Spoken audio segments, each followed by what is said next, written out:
ओम नमः सदेभ्यः। ओम नमः सदेभ्यः। ओम नमः सदेभ्यः। मंगलम भगवान वीरो मंगलम गौतम मुनि मंगलम कुंडल कुंडाद्यो जैन धर्मो शुभमंगलम सर्वमंगलमांगल्यं सर्वकल्याणकारकं प्रधानं सर्वधर्माणां जैनं जयतु शासनं जैनं जयतु शासनं वन्दितु सर्वसिद्धिः धर्मजनमनोमङ्गलिं पतिते मोक्षाय समय पावनं नमो सुदिकेलिगणितं नमः शमैशाराय श्वानभूत्याचकाशिते चित्स्वभावाय भावाय सर्वभावं तच्चये।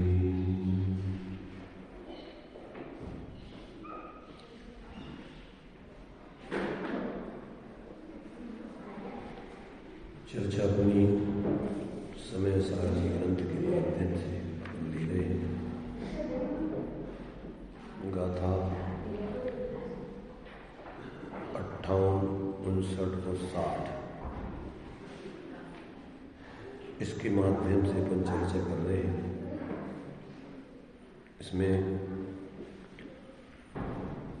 प्रश्न है जिज्ञासु की तरफ से, आत्मार्थी की तरफ से, कि इस प्रकार व्यवहार नय और निश्चय नय का परस्पर विरोध आता है।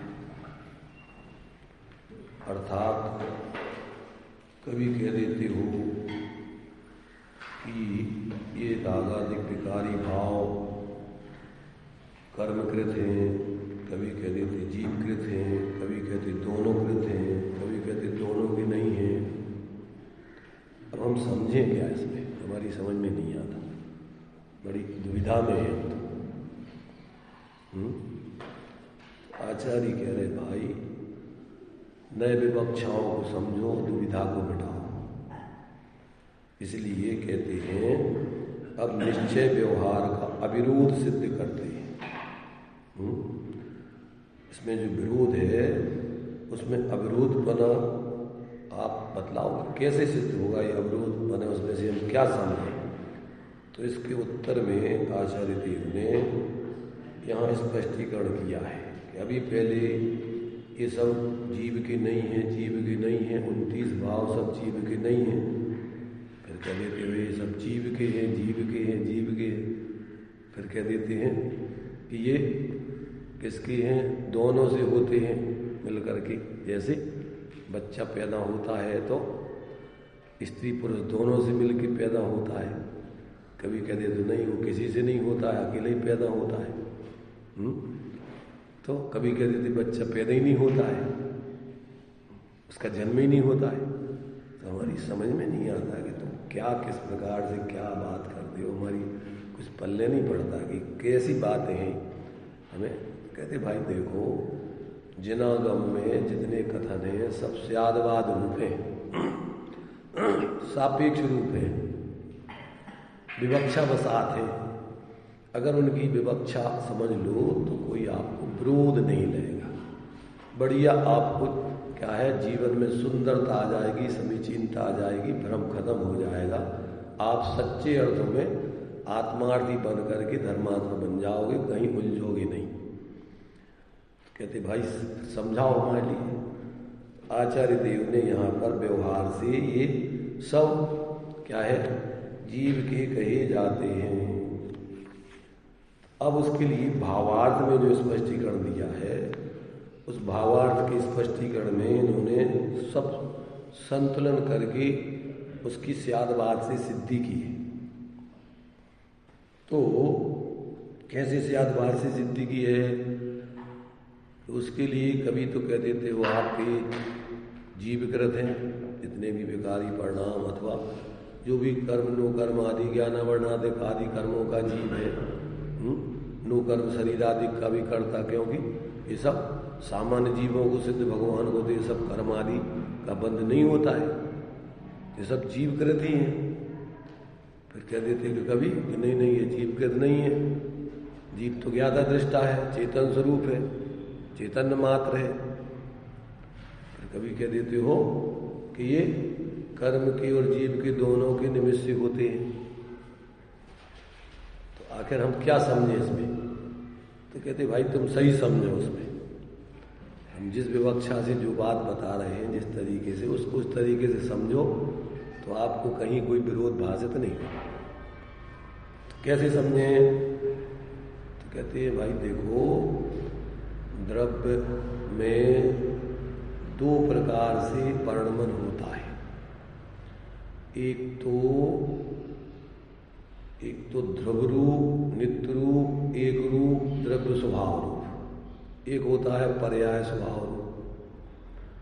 पर्याय में जीव क्या करता है? अनादिकाल से चूंकि जीव संसार दशा में रह रहा है, ये कर्म निरपेक्ष जीवन तो इसका पूर्ण रूपेण कभी हुआ नहीं। तो अब ये जो है निरंतर क्या है कि अपने मूल स्वरूप को, अभेद स्वरूप को भूल करके, और जो संयोग इसके लिए शरीर आदि के मिले हैं, कर्म आदि के मिले हैं, उसके निमित्त से जो विकारी परिणाम आदि चल रहे हैं, उसमें इसकी भ्रांति चलती रहती है। क्या भ्रांति चलती रहती है?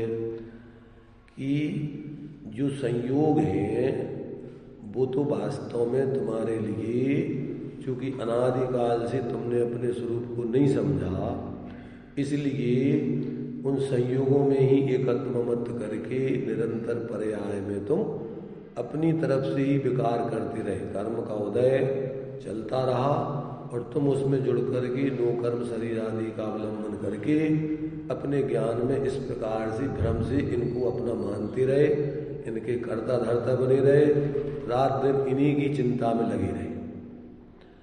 अब कहते हैं कि तुम भैया समझो, तुम्हारा मूल स्वरूप क्या है, जानना देखना है। ये राग द्वेष मोह आदि तुम्हारा दोष है, अपने स्वरूप को भूल करके पर में जुड़ करके ये तुम पर्याय में करते हो। अब यदि तुम अपने ज्ञान लक्षण से लक्षित अपने उस चैतन्य स्वरूप आत्मा को अपना स्वरूप जानो और उसी की प्रतीति अपने रूप करो, उसी की लीनता करो, तो परावलंबन तुम्हारा क्रम से टूट जाएगा, छूट जाएगा। जितना जितना तुम परावलंबी वृत्ति छोड़ दोगे तो धीरे धीरे तुम्हारी परिणति स्वावलंबी बन जाएगी, और एक दिन पूर्ण आप स्वावलंबी बन करके क्रम से कर्मों की संवर्ण रस है, जब तुम विकार नहीं करोगे, अपने स्वरूप में जुड़ करके जियोगे, तो फिर जिन विकारी परिणामों के निमित्त से पूर्वकृत कर्म के उदय में तुम जुड़ के विकारी परिणाम करते थे और परिणाम करते थे तो नए कर्म आते थे, पुराने कर्म खिड़ते थे, नए कर्म बनते थे। उसके निमित्त से फिर तुम्हारे लिए बाहर में संयोग शरीर आदि कर्मों की नो कर्म, इन कर्मों का निमित्त नैमित्तिक संबंध क्या है? नो कर्मों के साथ है। अघातीय कर्मों का निमित्त नैमित्तिक संबंध शरीर आदि नो कर्मों के साथ है। तो फिर आगे तुम जब यहाँ की आयु पूर्ण करके दूसरी पर्याय में जाते तो इन कर्मों का जो तुमने कर्म बंद यहाँ कर लिया, पुराना आयु बीत गया और अब चूंकि विकारी भाव करते हुए जीते रहे, तुमने अपने स्वाभाविक जीवन को तो जिया नहीं और उससे कर्मों का आश्रय बंध निरंतर होता रहा। नई कर्म आयु बंद कर ली, ये पुरानी आयु पूर्ण हुई और तत्संबंधी इस पर्याय संबंधी कर्मों की और भी निर्जरा जो होने थी हो गई। ऐसे तो कर्मों का मान लीजिए कि मोहिनी कर्म, दर्शन मोहिनी का 70 कूड़ा कोड़ी सागर तक के लिए बंद होता है, चारथ मोहिनी का 40 कूड़ा कोड़ी सागर, ज्ञानावर्णी दर्शनावर्णी अंतराय का 33 कूड़ा कोड़ी सागर, वेदनी का भी इसी प्रकार से इन सबका कर्मों का जो स्थिति बंद होता है तो आयु प्रमाण तो उदय यहाँ आ जाता है और बाकी जो है जो अभी स्थिति अनुभाग वो तो चलता रहता है निरंतर जब तक मिथ्यात्व का नाश नहीं होता है। तो फिर वो आगे जा करके फिर तुम जो आयु बंद करके जाते हो नए भावों से, वहाँ जाके फिर कर्मों का उदय तो चल ही रहा है, और उसमें जुड़ करके फिर तुम अपने को भूल के निरंतर फिर अपने को उसी शरीर आदि में एकत्व ममत्व आदि करके फिर विकारी परिणामों से पर्याय में निरंतर जीते रहते हो, मिथ्यात्व पूर्वक, अज्ञान पूर्वक, कसायों पूर्वक, फिर नए कर्मों का आश्रय बनो। तो ये श्रृंखला चल रही है। अब तुम यदि अपने ज्ञान में अपने भेद विज्ञान करके कि ये शरीर आदि संयोग तो हमसे पृथक हैं, परद्रव्य हैं, और जो विकारी परिणाम हो रहे हैं वे हमारी गलती से ही परम एकत्व मत करने से हो रहे हैं। अब हम परम एकत्व मत नहीं करें, अपने को अपने रूप जाने माने, उसकी स्थिरता करें, तो ये तुम्हारे विकारी परिणाम होना बंद हो जाएगा। ये ट्रैक बदलना पड़ता है। पर लोगों ने देखा होगा जहाँ पर जंक्शन होता है ना, जंक्शन, तो चारों दिशाओं में गाड़ियाँ जाती हैं, स्टेशन से निकलती हैं। अब उनके लिए किस दिशा में जाना है, मान लीजिए आगे दो रास्ता है, एक रास्ता गया है कहाँ पर, एक रास्ता गया है यहाँ जबलपुर। जैसे हम बीना से बैठते, एक बार ऐसी गलती हमारे जीवन में हुई। जब नए नए पहली बार बीना आए मतलब हमारी बहन जी वहाँ थी, तो उनके पास आए, और बाद में फिर हम वहाँ से जब जाने लगे तो हमें जाना था, हम खुरई में पढ़ते थे, खुरई जाना था, वो जबलपुर लाइन पर है, और एक लाइन गई है इधर अशोकनगर तरफ निकली है, इस तरफ दूसरी तरफ दिल्ली तरफ जाती है इस तरफ। तो अब क्या है कि बीच में इधर से बीच में से कटती है रास्ता, ट्रैक बदलती है गाड़ी, पर इधर से तो सीधी इधर जा रही है। हमने कहा भाई अपन को इधर चलना है, तो उस गाड़ी में हम बैठ गए। अब वो आगे जा करके उन्होंने ट्रैक बदल दी, इधर की वो हम बैठ गए कौन सी गाड़ी में, इस तरफ अशोकनगर तरफ बड़ी गाड़ी, और जाना था हमें जबलपुर वाली गाड़ी में। तो अब वो इधर से ट्रैक बदल दिया, आगे की स्टेशन जो आना थी भगोरा, वो तो नहीं आई, आगासोद आ गई। तो हमने देखा स्टेशन का नाम, हमने कहा यार ये अपनी इस तरफ तो रास्ता नहीं है अपना तो ये इधर भगोरा आना था स्टेशन, इधर तो आ गया आगासोद। तो किसी यात्री से हमने पूछा, हमने कहा भाई ये गाड़ी किधर जा रही, तो हमने कहा ये गाड़ी तो इधर तुम्हारे से अशोकनगर तरफ जा रही है। हमने कहा अशोकनगर जा रही, अरे भाई हम तो जाना जबल, हमें तो खुद ही जाना है। कह लगे तुम गलत गाड़ी में। अरे हमने कहा ये झूठ बोल रहा है, अपन इस तरफ तो मुँह था उसका, इस तरफ अपनी रास्ता थी, और ये बोल रहा है कि जी जब इधर अशोकनगर जा रही। दूसरों से पूछा, उसने कहा हाँ भैया ये तो गाड़ी तुझे इधर जा रही। अरे हम लोगों ने कहा, और हमारे साथ में मित्र थे भांजी, तो हम लोग यार गड़बड़ हो गए। तो फटाफट वहीं पर फिर उतरे हम लोग, और फिर आगासोद जो स्टेशन थी, एक छोटी सी स्टेशन थी, गांव टाइप का था, पेड़ के बरगद के पेड़ के नीचे उधर छोटी सी स्टेशन, उसके पास में पेड़ वगैरह लगे हुए। तो फिर हम लोग उतर करके शाम तक लगभग 4 बजे तक वहाँ बैठ रहे, कोई गाड़ी दूसरी आई नहीं हुआ। शाम को 4 बजे दूसरी गाड़ी थी, लौट करके फिर हम वापस आए बीना से फिर दूसरी गाड़ी में बदली। तो क्या है, ऐसे ही अपना जो है संसार मार्ग, मोक्ष मार्ग का ट्रैक बदलना पड़ता है।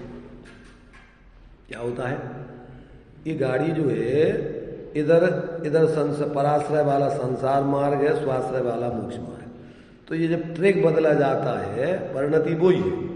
तो जब वो ट्रैक बदला जाता है तो अपनी फिर क्या है, कुछ समय तक तो गाड़ी जो है लंबी रहती, तो इस दिशा पर जितनी देर आगे बढ़ते जाए अपनी मोक्ष मार्ग की दिशा, और अभी इतनी बाकी जो अभी संसार मार्ग की उधर की दिशा बनी रहती। तो ऐसे धीरे धीरे बढ़ करके अपनी दिशा बदल करके पूर्ण स्वाश्रय हो जाता है। तो फिर अपना पूरा संसार मार्ग का भाव होके मोक्ष मार्ग पर चल के जीव पूर्ण स्वाश्रित दशा को प्राप्त हो जाता है, सुखी हो जाता है। तो ये जो है, अब ये पहले तो दुविधा यहाँ है कि अब वो ट्रैक क्या है, अब वो किधर बदला जाता है, और कैसे हमारा ये संसार मार्ग का भाव हो के मोक्ष मार्ग, सुख का मार्ग चालू होता है। तो वो अंदर में बहुत सूक्ष्म है। ज्ञान भेद अपन को प्रज्ञा रूपी छेनी से, अब अपन को करना क्या है, अपन को आत्मा में जो ज्ञान लक्षण से लक्षित आत्मा का ज्ञान दर्शन वीर्य आदि स्वभाव है और ये मोह राग देश आदि विभाव है। तो इस स्वभाव और विभाव का पहले भेद विज्ञान करना पड़ता है। क्या करना पड़ता है? ये ज्ञान अपना स्वभाव है और ये रागादिक मोहादिक विभाव है।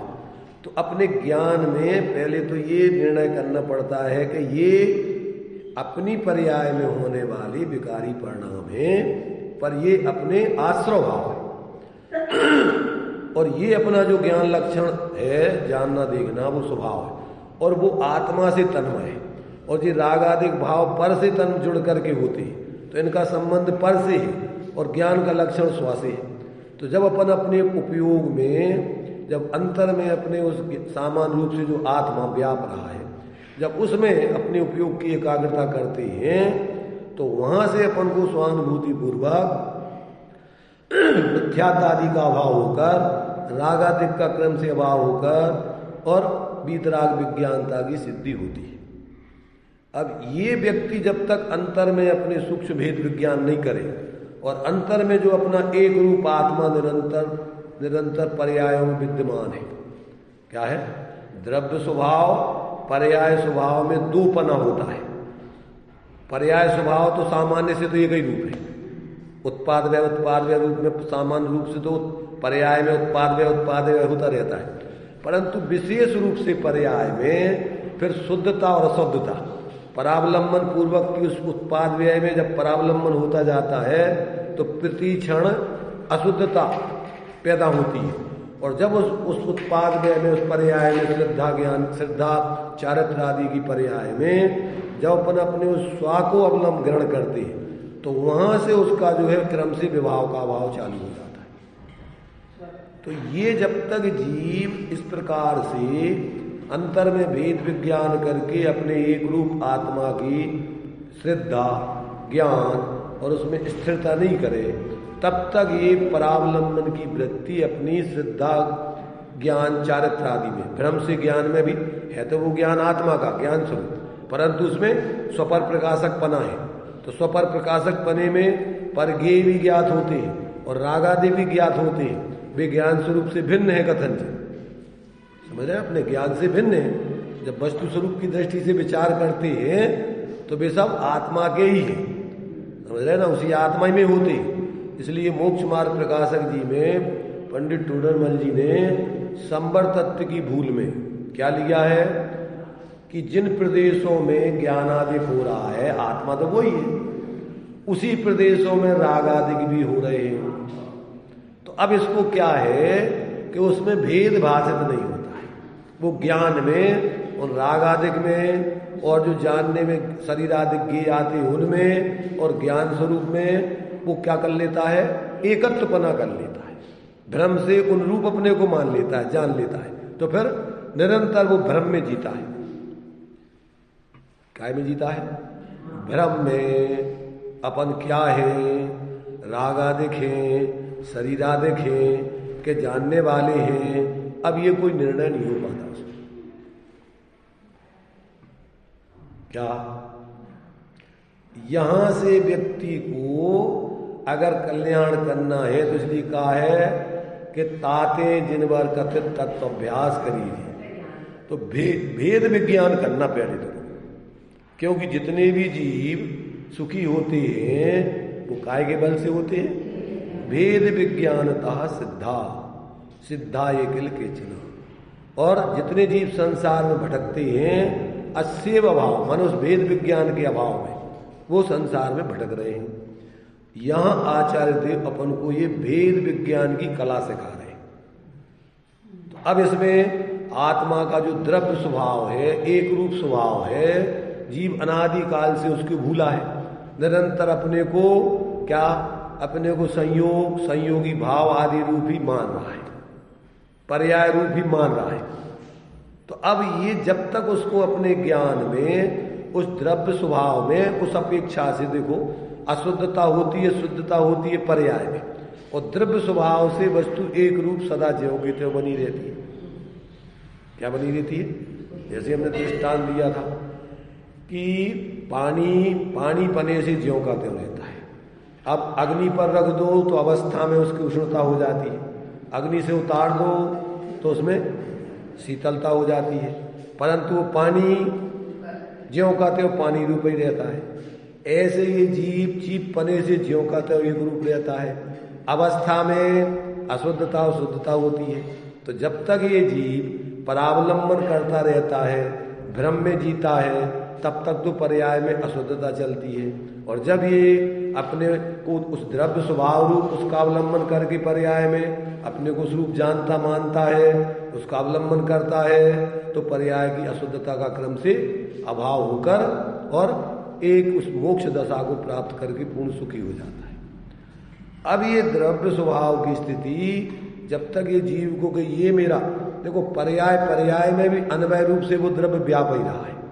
जैसे चाहे वो पानी गर्म हो चाहे ठंडा हो, वो पानी पने से ज्यों का त्यों रह करके उसकी अवस्था में ही उष्णता और शीतलता होती है, पर वो पानी उष्णता में भी व्याप रहा है और शीतलता में व्याप रहा है, तो पानी पने से उसमें कोई अंतर नहीं आता है। ऐसे ही जीव का जीवत्वपना, जीवपना ज्यों का त्यों, चैतन्यपना ज्यों का त्यों रहता है। अब ये अवस्था में क्षण, जब ये परावलंबन पूर्वक जीता है तो इसके क्षण का शुद्धता होती है। तो अब इसके विकारी परिणामों का कर्ता कौन? इसमें भंग बनते हैं। कितने भंग बनते हैं? कभी कहते कर्मकृत है, कभी कहते स्वयंकृत है, अपनी अशुद्धता से जीव ने स्वयं की है, कभी कहते निमित्त और उपादान, अगर दोनों स्वतंत्र में तो नहीं होते, इसलिए कभी कहते दोनों से, कभी कहते दोनों से नहीं होते। तो अब उसमें क्या क्या मानना? इसके लिए समाधान आचार्य अमृतचंद देव ने पुरुषार्थ सिद्धि उपाय जो लिखा है उसमें एक श्लोक दिया हुआ है 12 नंबर का। तो यहां पर 12 नंबर के श्लोक में उस समस्या का, उस संधि का खुलासा किया है। ये कह रहे हैं कि ये कर्मकृत जीव परिणाम, विकारी परिणाम कर्मकृत हैं कि जीवकृत हैं, या जीव के विकारी परिणाम कर्मकृत हैं कि जीवकृत हैं।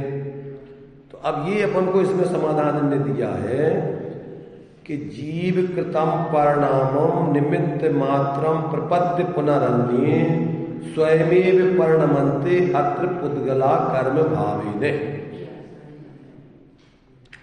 आज देखो, शुद्ध जीवों के विकारी परिणाम होते नहीं, और अशुद्ध जीवों के भी विकारी परिणाम, जैसे मान लीजिए अभी अनंत भगवान है, संयोगी दशा में उनके भी विकारी परिणाम होते नहीं। किसके होते हैं? छद्मस्त मोही जीवों के होते हैं। तो अब वो कैसे होते हैं, उस संधि का यहां पर स्पष्टीकरण किया कि निमित्त नैमित्तिक संबंध से जीव का जो संबंध चल रहा है, जीव अपने परिणामों का करता है, पुद्गल अपने परिणामों का करता है, एक दूसरे को एक दूसरे निमित्त मात्र होते, निमित्त के बिना भी नहीं होते और निमित्त से भी नहीं होते। ये अपनी खुद की पर्यायगत योग्यता से पुद्गल कर्म भाव से परिणमित हो जाता है और जीव अपनी विकारी परिणति रूप स्वयं की पर्यायगत योग्यता से परिणमित हो जाता है।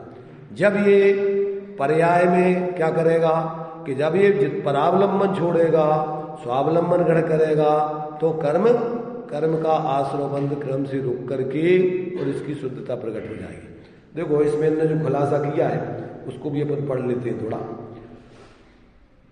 जीव के किए हुए रागादि परिणामों का निमित्त मात्र पाकर पुनः फिर जीव से भिन्न अन्य पुद्गल स्कंद यहाँ आत्मा में अपने आप ही ज्ञानावरणादि कर्म रूप से परिणमन कर जाते हैं। अब उसका टीका में खुलासा है कि जीव के किए हुए रागादि परिणामों का निमित्त मात्र पाकर नवीन अन्य पुद्गल स्कंद स्वयं ज्ञानावरणादि कर्म रूप होकर परिणमन करते हैं। अब फिर सवाल उठता है कि जीव के विकारी परिणाम कैसे होते हैं? उसके लिए इधर से लगना, इधर तो जब जीव के कर्म भावों की परिणति को बताना है तो जीव के विकारी भावों को निमित्त बताएंगे। अब जीव के विकारी भावों को अगर उसकी अशुद्धता सिद्ध करना है तो क्या सिद्ध करेंगे कि पूर्वकृत कर्मों के उदय में जुड़ करके और जीव विकारी परिणाम करता है। इसमें अन्योन्याश्रय दोष नहीं आता है। माने वो उसके आश्रय वो उसके आश्रय ऐसा होते ना, वो उसके आश्रय वो उसके आश्रय, तो ऐसा नहीं है। माने वो एक दूसरे के जो है अन्योन्याश्रय दोष का मतलब क्या, एक दूसरे के कर्ता नहीं है। और ऐसा निमित्त नैमित्तिक संबंध भी जो विकारी परिणाम होते हैं वे विकारी परिणाम, जैसे अपन कहते हैं ना कि इनका घर उनके सामने उनका घर इनके सामने, उनसे अपन कोई पूछे कि भैया जो है वो फलाना के घर किधर है, तो वो कहते हैं कि उनके घर के सामने। और फिर वो अपन पूछे कि वो उनका घर कहाँ है, तो कहते हैं वो उनके घर के सामने। अब उसको दो ही घर नहीं पते, अब वो क्या करेगा। तो यहां ऐसी बात नहीं है, ध्यान रखना। जो कर्म विकारी परिणामों के लिए निमित्त हैं वे कर्म उन्हीं विकारी भावों को निमित्त नहीं बनते। क्या कहा, जैसे जिन विकारी परिणामों से जो कर्म बनते हैं वे ही कर्म इन विकारी परिणामों को होने में कारण नहीं बनते। जो पूर्व के कर्म हैं वे इन विकारी परिणामों को कारण बनते हैं, और ये विकारी परिणाम उन विकारी परिणामों को कारण नहीं थे। पहले के परिणाम थे उन विकारी कर्मों को बंध के कारण, और ये विकारी परिणाम आगे के कर्मों के बंध के कारण है। इसलिए एक दूसरे के वो उनके द्वारा होते, वो उनके द्वारा होते, ऐसा नहीं है। समझ रहे ना। माने सामान्य से तो अपन कह रहे कि कर्म से विकार, उसमें 9वें अध्याय में मोक्ष मार्ग विकार, कर्म से जीव के विकारी परिणाम होते हैं और विकारी परिणामों से कर्म बनते हैं, तो फिर इसका तो जीव का कभी कल्याण ही नहीं होगा। उसकी श्रृंखला कैसे टूटेगी। कहते नहीं, उसमें जो है पूर्वकृत कर्म का विकारी परिणाम क्या होता है, माने पूर्वकृत कर्म जो है बांधे थे वे कर्म उदय में आकर के इस वर्तमान के भावों का निमित्त बनते, और वर्तमान विकारी परिणाम आगे के लिए कर्म बंध के कारण बनते। इसलिए एक दूसरे के कर्ता कर्म ऐसा नहीं लगाना था, वो कभी वो श्रृंखला कभी टूटे नहीं, वे उनके आश्रित वे उनके आश्रित। अब यदि जीव पूर्वकृत विकारी परिणामों के उदय से हटे वेद विज्ञान करके, तो फिर नए विकारी परिणाम ना करे तो आगे के लिए विकारी परिणाम कर्म नहीं बने, और आगे के लिए विकारी परिणाम के निमित्त से कर्म नहीं बनेंगे तो अब उदय में भी नहीं आएगी। तो ये श्रृंखला क्रम से ऐसे टूटेगी। पूर्वकृत उदय में जितना जितना नहीं जुड़ेगा उतने उतने स्वाश्रय को ग्रहण करेगा, उतने उतने उसके कर्मों का आश्रय बंधन रुकता जाएगा। तो अब ये जब तक ये भेद विज्ञान नहीं करे, तो देखो इसमें इन्होंने भावार्थ में विशेष खुलासा किया है। जब जीव राग देश मोह भाव से परिणमन करता है तब उन भावों का निमित्त पाकर पुद्गल द्रव्य स्वयं ही कर्म रूप अवस्था को धारण करता है। जीव नहीं कराता, वो अपनी अपनी स्वयं की योग्यता से ही करते हैं। विशेष इतना है कि यदि आत्मा देव गुरु धर्मादिक प्रशस्त राग रूप परिणमन करे तो शुभ कर्म का बंध होता है, और इनके विपरीत अप्रशस्त राग द्वेष मोह रूप परिणमन करे तो अशुभ कर्मों का बंध होता है। प्रश्न, जीव के भाव अति सूक्ष्म हैं, उनका ज्ञान जड़ कर्मों को कैसे होता है, और ज्ञान हुए बिना पुण्य पाप रूप होकर वे कैसे परिणमन करते हैं। भाई जीव तो जानते नहीं है, और जीव को उन भावों का तो ज्ञान है नहीं जीव के, और फिर वे ऐसे 8 कर्म रूप अलग अलग, ये पुण्य के भाव है, पाप के भाव है, और उनका परिणमन अलग अलग हो गए, तो उनको कौन विभाग करता है, कैसे होते हैं वो। तो उसका खुलासा, जिस प्रकार मंत्र साधक पुरुष बैठा बैठा गुप्त रूप से मंत्र जपता है और उसके किए बिना ही उस मंत्र के निमित्त से किसी को पीड़ा उत्पन्न होती है, किसी का मरण होता है, किसी का भला होता है, कोई विडंबना रूप परिणमन करता है, ऐसी उस मंत्र में शक्ति है। उसका निमित्त पाकर चेतन अचेतन पदार्थ स्वयं ही अनेक अवस्थाएं धारण करते हैं। उसी प्रकार अज्ञानी जीव अपने अंतरंग में विभाव भाव रूप परिणमन करता है। उन भावों का निमित्त पाकर उसके बिना किए हुए ही कोई पुद्गल पुण्य प्रकृति रूप परिणमन करता है और कोई पाप प्रकृति रूप परिणमन करता है। ऐसे इनके भावों में शक्ति है। इसके भावों का निमित्त पाकर पुद्गल स्वयं ही अनेक अवस्थाएं धारण करता है। ऐसा ही निमित्त नैमित्तिक संबंध जानना चाहिए।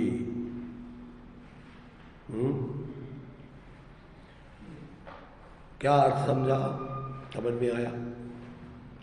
देखो, ये व्यवस्था निमित्त नैमित्तिक संबंध की होने पर भी प्रत्येक द्रव्य का परिणमन अपनी अपनी योग्यता अनुसार स्वयं होता है।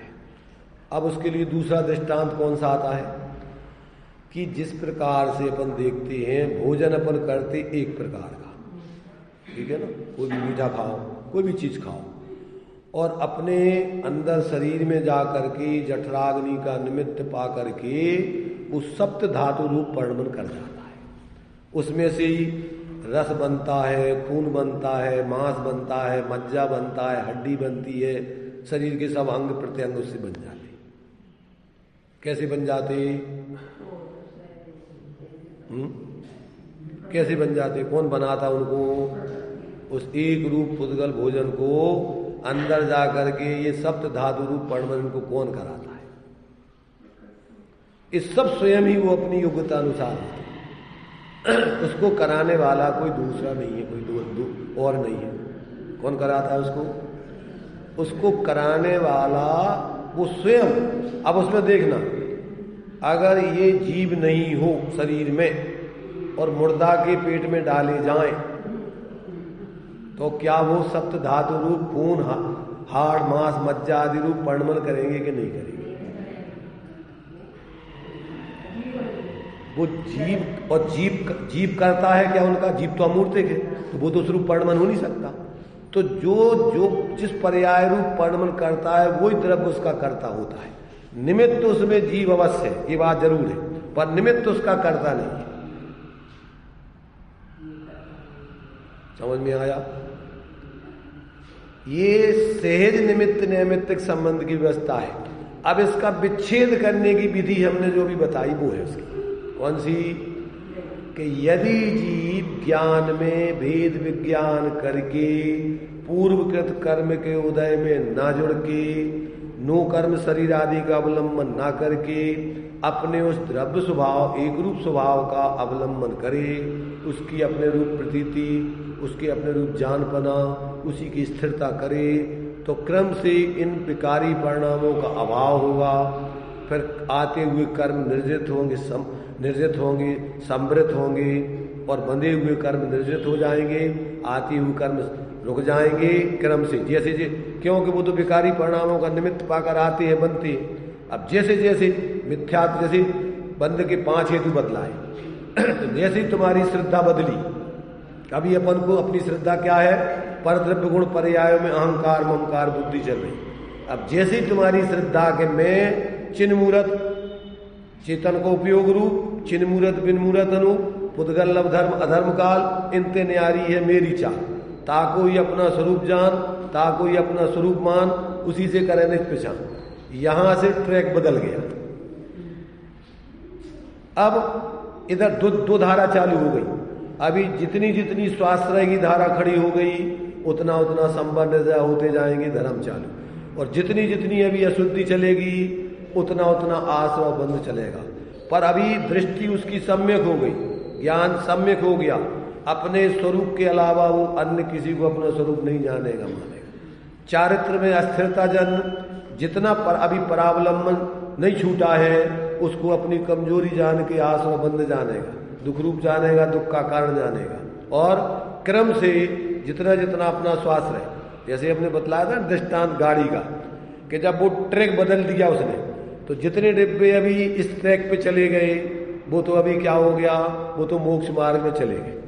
और अभी जितने अभी उस पे है उस गाड़ी आधे, तो अभी वो उतना उसका भी ट्रेक नहीं बदला, अभी वितराग विज्ञानता की सिद्धि नहीं हुई। तो जैसे वो गाड़ी के पूरा का पूरा उस ट्रेक से बदल करके इस ट्रेक पे आ जाएगा, उस समय उनका पराश्रय खत्म, पूर्ण स्वाश्रय हो जाएगा। क्या ये टेक्निक है धर्म की। तो जब तक जीव को ये समझ में नहीं आए, अभी अपन कहो कि वो कर्मकृत है तो निमित्त की अपेक्षा है, जीवकृत कहें तो अशुद्ध उपादान की अपेक्षा है पराश्रय, शुद्ध जीव में भी वो नहीं होती। अगर जीवकृत हैं तो अपन को सिद्धों में भी होने चाहिए, बेकार उनमें नहीं होता। इसका मतलब क्या है कि वो जीवकृत होने माने जीव का द्रव्य स्वभाव तो है नहीं, पर्याय में होते, और पर्याय में भी होते अपनी गलती से होते। जब पर्याय में अपनी गलती माने परावलंबन छोड़ दोगे, स्वावलंबन ग्रहण करोगे, तो वो अभाव उस माने बेकारी परिणामों का अभाव होता जाएगा। तो ये जहां से व्यक्ति ट्रेक बदल देता है, वहां से व्यक्ति के मोक्ष का मार्ग, शांति का मार्ग चालू हो जाता है। अब उसके ज्ञान श्रद्धान में तो कि ये मेरा मूल स्वरूप यही है, जो परावलंबन वृत्ति चल रही है वो आश्रव भाव है, और अपना जो मूल में एक रूप स्वभाव द्रव्य स्वभाव ये मैं हूं, और उसकी जितनी जितनी अवलंबन होता जा रहा है वो मोक्ष का मार्ग है। उसमें शांति है, निराकुलता है, स्थिरता है। थोड़ा समझना, क्योंकि अनादिकाल से अपने संस्कार इस संबंध में तत्वों का निर्णय नहीं। अभी तो अपन को जीव, अजीव, आश्रव, बंध, संवर, निर्जरा, मोक्ष, पुण्य और पाप, इन 9 तत्वों का जीव और अजीव के रूप में पता नहीं होगा, तो अभी तो पहले अपन को भ्रम ही होगा। अभी तो अपन इसके बारे में जो चर्चा चल रही ना, इसका तो काखा गागा नहीं निकाल पाएंगे कि काय की चर्चा चल रही है। जो आश्रव, बंध, संवर, निर्जरा, मोक्ष, पुण्य और पाप, जीवाजीव विशेषा, तो अभी जीवाजीव की विशेष 9 पहले तो कि जीव का मोक्ष कैसे होता है, पहले तो अपन मुझे ही समझ में नहीं आएगी। तो वो जीव का मोक्ष माने कर्म कर्म कर्म रूप अवस्था से रहित हो जाना, उसका मोक्ष हो गया। माने जीव के साथ बंधे हुए होने पर ज्ञानावरणादिक रूप जो परिणमन हो रहा है, वो अभी जीव की स्वाभाविक दशा नहीं है, वो व्यावहारिक दशा है, कर्म जीव के भावों के निमित्त से है। और जब ये जीव अपनी स्वाभाविक दशा में आता है तो क्या होता है, वैसे तो उन कर्मों का देखो, अज्ञानी जीवों के जीवन में भी निरंतर जो कर्मों का बंध और उदय निर्जरा हो रही है, तो सभी पाक अब अपने लिए सभी पाक निर्जरा तो निरंतर चल ही रही है। कर्म अपनी स्थिति अनुभाग पूरा करके उदय में आता है, जीव उसमें नया जुड़ करके विकारी परिणाम करके नया बंध कर लेता है, और वो कर्म निष्क्रिय होकर के अकर्म दशा को प्राप्त हो जाता है। इस तरीके का तो हो ही रहा है, और इससे तो अपना कोई काम सदना नहीं है। अपना कल्याण तो होगा तप कर जो कर्म खिपावे, तप माने स्वरूप प्रतपन रूप तप, इच्छा निरोध रूप तप, नास्ति रूप में अस्थि रूप में स्वरूप प्रतपन, और नास्ति रूप में इच्छाओं का अभाव होता जाएगा। मिथ्या क्रम से जितना मिथ्या धनबंदी की इच्छाएं स्वाश्रय हो गया, उतनी इच्छाएं खत्म हो जाएंगी, तत्संबंधी भाव नहीं।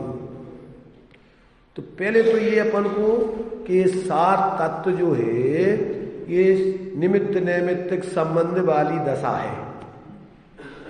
अभी जीव अजीव की अपनी माने संयोग रूप असमान जाति द्रव्य पर्याय है, और इसमें जो विकारी परिणाम अपने हो रहे, अभी अनादिकाल से संबंध निर्जरा मोक्ष तत्व तो अज्ञानी जीवों को प्रकट होता नहीं है।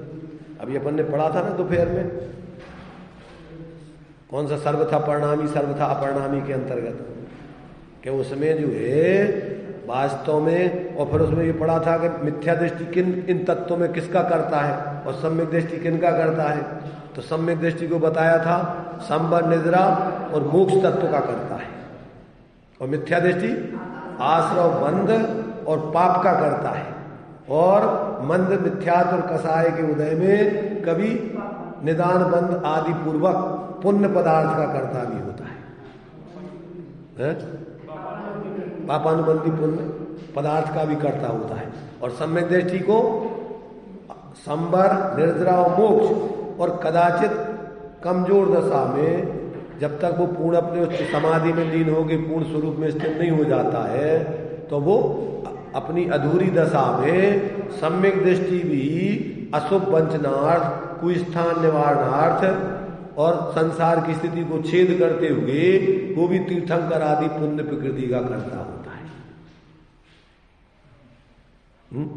तो ये अब ये स्थिति जो है अपन को जब तक समझ में नहीं आए तब तक अपने जीवन में धर्म का मार्ग देखो। इसलिए कहा कि जब तक तत्वों का निर्णय नहीं होगा, सबसे पहला कार्य है तत्वार्थ ज्ञानम सम्यक। अब तत्वों का स्वरूप ही पहले नहीं जानोगे, तत्व कौन सी चीज का नाम है। और ये तत्व कितने होते हैं? तत्व अपने लिए 7 दूनी 14 बदला है। जीव और जीव के आश्रव, बंध, संबर, निद्रा, मोक्ष, पुण्य और पाप 8 दूनी 16 हो जाते हैं। कितने हो जाते? जीव संबंधी आश्रव, बंध, संबर, निद्रा, मोक्ष, पुण्य और पाप 7 और 1 जीव 8। और उधर पुद्गल संबंधी आश्रव, बंध, संबर, निद्रा, मोक्ष, पुण्य और पाप कितने हो जाते? 16 हो जाते। अब इनमें से अपन को जीव मूल में ये है और इसके ये पर्याय में आश्रव, बंध, संबर, निद्रा, मोक्ष, पुण्य और पाप होते हैं। द्रव्य रूप से जीव एक रूप रहता है और पर्याय में ये 7 प्रकार से वर्णन करता है। ऐसे ही पुद्गल द्रव्य रूप रहता है और पर्याय में उसके कर्म रूप में आश्रव, बंध, संबर, निद्रा, मोक्ष, पुण्य और पाप रूप अवस्थाएं पुद्गल की भी होती हैं। अब ये कौन समझेगा और कैसे समझेगा? जब तक ये जिनभर कथित तत्वाभ्यास नहीं करे तब तक डॉक्टर बनना है। तो जब तक डॉक्टरों के सानिध्य में उनके द्वारा लिखी हुई जो भी पुस्तकें हैं या जो भी वो तुम्हारे लिए बीमारी, औषधि आदि का स्वरूप बतावे और उसको निरोग करने की विधि समझावे, जब तक उनके सानिध्य में नहीं समझोगे तब तक क्या तुम दवाइयाँ, बीमारियाँ, उनकी औषधि और उसके सब समझ पाओगे कि नहीं?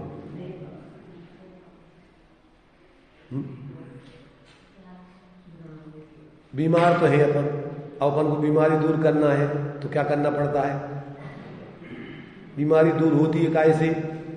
दवाई खाने से, परहेज करने से। अब अपन को तो ना तो दवाइयों का पता है और ना बीमारी का पता है और ना परहेज का पता है, तो डॉक्टर के पास जाना पड़ता है और उसको पैसा देना पड़ती है, उसकी आज्ञा का पालन करना पड़ता है। उसकी आज्ञा का पालन नहीं करो, उसको पैसे मत दो तो हो जाएगी तुम्हारी दवाई, बीमारी दूर हो जाएगी कि नहीं? है? और पूरा पालन करते हैं। वो जो कह देवे कि दंड बिठक लगाओ 100 बार तो दंड बिठक लगाएंगे। इतना ही रह जाओ 15 दिन के लिए भर्ती हो जाओ तो 15 दिन के लिए भर्ती हो जाएंगे। 10 लाख रुपया ले आओ, 10 लाख पैसे नहीं आ तो कहीं से उधार लेके पहुंच जाओगे। बचना है, अगर कैंसर हो गया है तो अब इलाज कराना है तो क्या करोगे? और इधर तुमसे कहे कि भैया ऐसा करो, अरे हमारे पास टाइम नहीं है, जल्दी किया करो, थोड़ा जल्दी। डॉक्टर से कहो तो थोड़ा जल्दी ऑपरेशन कर देना, तो मरना है तुम्हें क्या?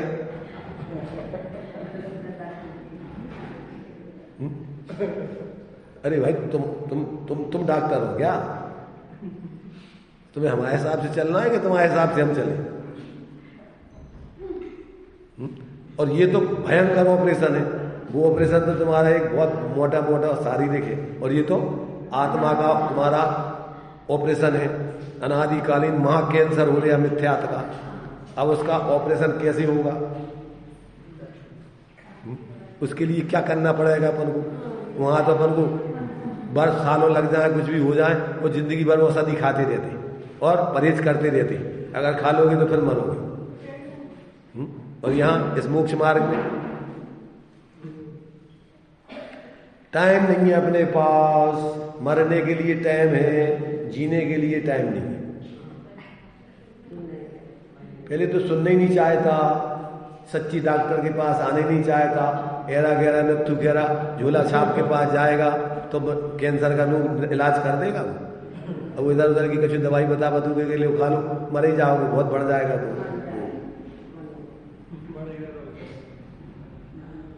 इसलिए भाई देखो, ये अपन को भगवान जिनेन्द्र ने जो अपन को ये वस्तु स्वरूप समझाया है, जब तक अपन इन डॉक्टरों के आधार पर समझेंगे नहीं और उनके बनाए हुए डॉक्टर आचार्य मुनिराज गणधर आदि देव मोक्ष मार्ग में चले आए, जो ट्रेनिंग लेकर के डॉक्टर बन जाते हैं, उनका सानिध्य नहीं करोगे तो बीमारी दूर तो नहीं होना।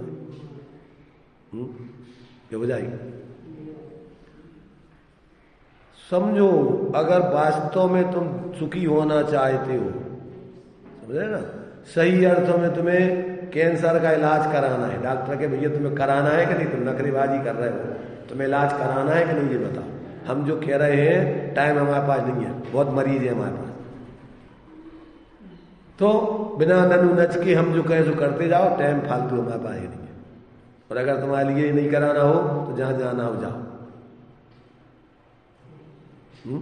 वहां बिल्कुल चुपचाप, और उसको पता है कि भैया ये कैंसर का स्पेशलिस्ट डॉक्टर यही है। तो अपन को लोक में तो जिसमें अपन अपना हित समझते हैं, जिसमें अपना जीवन समझते हैं, शरीर को अपना स्वरूप समझते हैं और शरीर के रहने को अपना जीवन समझते हैं, उसके लिए तो प्राणपण से सब कुछ निछावर करके बचना चाहते, लगा करके समर्पित होगी। और इधर अपने आत्मा का हित, आत्म को हित है सुख सुसुख आकुलता बिन कहिए, और आकुलता से माही ना ताते से मग लागो चाहिए, और सम्यक दर्शन ज्ञान चरण से मग सुदुविद विचारो, और जो सत्यारथ रूप से निश्चय कारण सो व्यवहार। अब व्यवहार माने जीव अजीब तत्परु आसरो बंदरु संबर जानो, निर्जर मोक्ष कहे जिन तिनको ज्यों का त्यों सरदानो, ऐसो ही संकट व्यवहारी अब इन रूप बखानो, और तिनको सुन सामान्य विशेष दृढ़ प्रतीत और आनो। इनमें भी सामान्य विशेष, अब सामान्य से हमने आश्रव कह दिया, आश्रव पर 7 तत्व में एक आश्रव के नहीं। अब आश्रव के कितने भेद हैं? मिथ्यात, अवरति, प्रमाद, कसाय, योग, बंध, हेतुआ, ये सब आश्रव के भेद है, भाव आश्रव के। अब इनमें भी फिर मिथ्यात के कितने भेद, फिर करते जाओ, गृहीत अगृहीत। अब इनके पूरे सामान्य से आश्रव और विशेष से। अब तुम आओ मिथ्यात को आश्रव दूर होगा, तो अब आगे के कौन से आश्रव चल रहे, उनमें अब किस क्रम से अभाव करना। अब ये पूरे क्रम नहीं समझो, ऐसे नहीं चलेगा ऊपर ऊपर कि तुमने साहब दवाई कर ली, अब तुम्हारा मिथ्यात जो है थोड़े, अब बहुत मोटो मिथ्यात निकल गो, अब सुख से रह गए परमाणु, बस ठीक है, हो गई। आचार्य कह रहे हैं कि मिथ्यात बेरी का अंश भी रह जाएगा तो संसार का परिच्छेद नहीं होगा, ध्यान रखना। सदोष सम्यक दर्शन संसार का नाश करने में समर्थ नहीं है। आचार्य ने दृष्टांत दिया रत्न शराब का चाल, जिस प्रकार से मंत्र अक्षर मात्रा से न्यून मंत्र इसकी बाधा को दूर करने में समर्थ नहीं है, ऐसे ही सदोष सम्यक दर्शन संसार की बाधा को दूर करने में समर्थ नहीं है। निर्दोष छायक सम्यक दर्शन पूर्वक ही संसार का नाश होता है। जब तक अगर क्षय सम्यक में सदोष लगता रहता है, तब तक अभी संसार का नाश नहीं हो सकता है। संसार कम तो हो जाएगा पर क्षीण नहीं होगा। क्षीण कब होगा? जब आप पूर्ण निर्दोष सम्यक दर्शन को प्राप्त करके और निर्दोषता पूर्ण पर्याय में प्रकट करोगे, जब ही संसार का छेद होगा। तो ये एक एक बातें अपन को आचार्य देव ने क्रम से जो लिखी हैं, वास्तव में कितनी करुणा करके उन्होंने अपन को ये सब चीजें लिखी हैं। और अपन देखो, अब इसमें एक दूसरा जो अपन पढ़ते ना, अभी ये तो अपन को कर्म बंध की प्रक्रिया समझाई, जीव के विकारी भावों का निमित्त पा करके कर्म अपने स्वयं की योग्यता से कर्म रूप परिणत हो जाते। अब फिर यहाँ पर ये तो हो गया कर्मकृत भावों की बात। अब ये प्रश्न उठाया, प्रश्न इस जीव के जो विभाव भाव होते हैं स्वयं से होते हैं या उनका भी कोई निमित्त कारण होता है? आगे फिर एक गाथा लिखी, मैंने श्लोक लिखा 12वें में तो दिया कि ये जो तुम्हारे लिए जो भाव कर्म के बंध होता है, ये कहाँ से होता है? तो ये कहते हैं ये जीव कृतम परिणामम निमित्त मात्रम प्रबद्ध पुराण अन्य स्वयमेव पर्ण मंत्री पुद्गला कर्म भावी ने। यहाँ तो जीव के भावों को निमित्त बताया। अब ये कहते जीव के भाव ही अपने आप विकारी हो जाते कि इनके लिए भी कोई कर्म करता है। तो उसके लिए फिर दूसरी गाथा श्लोक लिखा। पर्णम मानस चिदात्मकई स्वयमपि स्वकैर्भावै भवति ही निमित्त मात्रम पौदिगलिकम कर्म तस्यापि। क्या कहा इसमें कि निश्चय से अपने चेतना स्वरूप राग आदि परिणामों से स्वयं ही परिणमन करते हुए पूर्वोक्त आत्मा के भी पुद्गल संबंधी ज्ञानावरणादिक द्रव्य कर्म निमित्त मात्र होता है।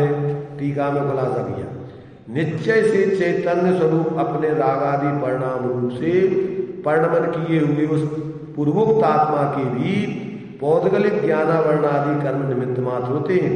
अब उसका खुलासा, इस जीव के राग आदि विभाव भाव अपने आप ही यानी स्वद्रव्य के अवलंबन से नहीं। क्या ये इस जीव के राग आदि विभाव भाव अपने आप नहीं होते, यदि आप ही से होते हो तो वह भी ज्ञान दर्शन की तरह स्वभाव भाव हो जाए। अगर ये अपने आप ही होते तो जैसे ज्ञान दर्शन स्वाभाविक होते रहते हैं, ऐसे विकारी परिणाम भी इसके होते रहे हो जाए, और स्वभाव भाव होने पर उनका कभी नाश नहीं हो सकता। इसलिए वे भाव औपाधिक हैं, अन्य निमित्त से होते हैं, और वे निमित्त ज्ञानावरण आदि जो विकारी मन भाव है मोहादिक भाव, वे द्रव्य कर्मों को जानना।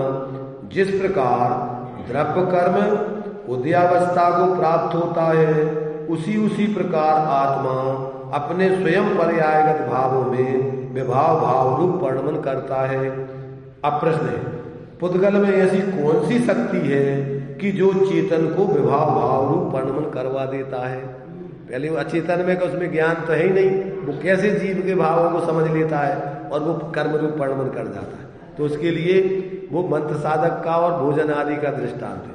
अब इसके लिए दूसरा दृष्टांत देखिए, तो ये इसमें कौन सी शक्ति है पुद्गल में कि वो जीव के लिए विभाव भाव रूप परिणमन करवा देता है? तो उसके लिए कहते, जिस प्रकार किसी मनुष्य के सिर पर मंत्र पड़ी हुई धूल डाली हो तो उस धूल के निमित्त से वह पुरुष स्वयं को भूलकर नाना प्रकार की विपरीत चेष्टाएं करता है। स्वयं को भूलकर, ये ध्यान रखना, भूल आपको मोह महामत पियो अनादि भूल, अपने को नहीं भूले तो वो भूत अपने लिए भूतकृत अपनी उसकी चेष्टा या मंत्र कृत चेष्टा नहीं होती। तो क्या है, उस पुरुष को वो स्वयं को भूलकर नाना प्रकार की विपरीत चेष्टाएं करता है।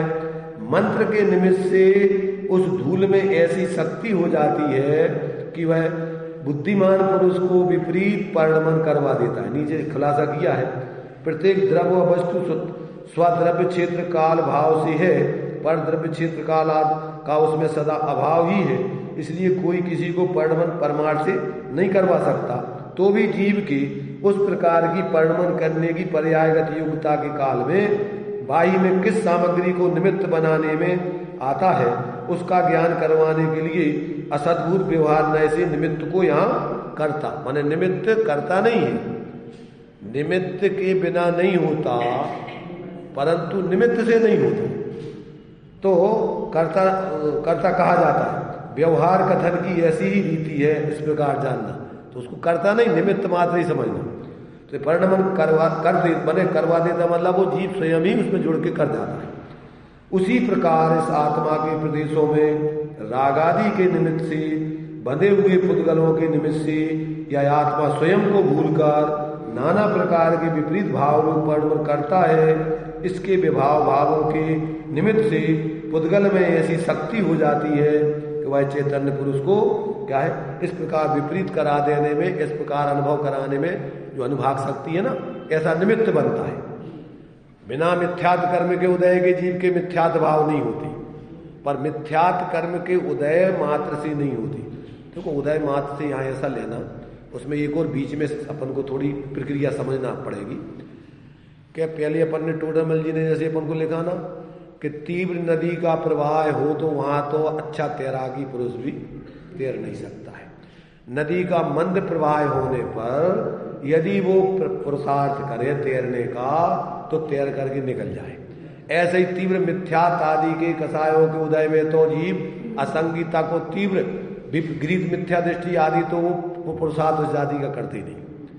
अब जब जीव के मिथ्यात्व कर्म का उदय मंद हो, कसायों का तीव्र उदय मंद हो, ऐसे समय में जीव वेद विज्ञान करे तो क्या होता है, उस मिथ्यात्व कर्म का उपशम आदि हो जाता है।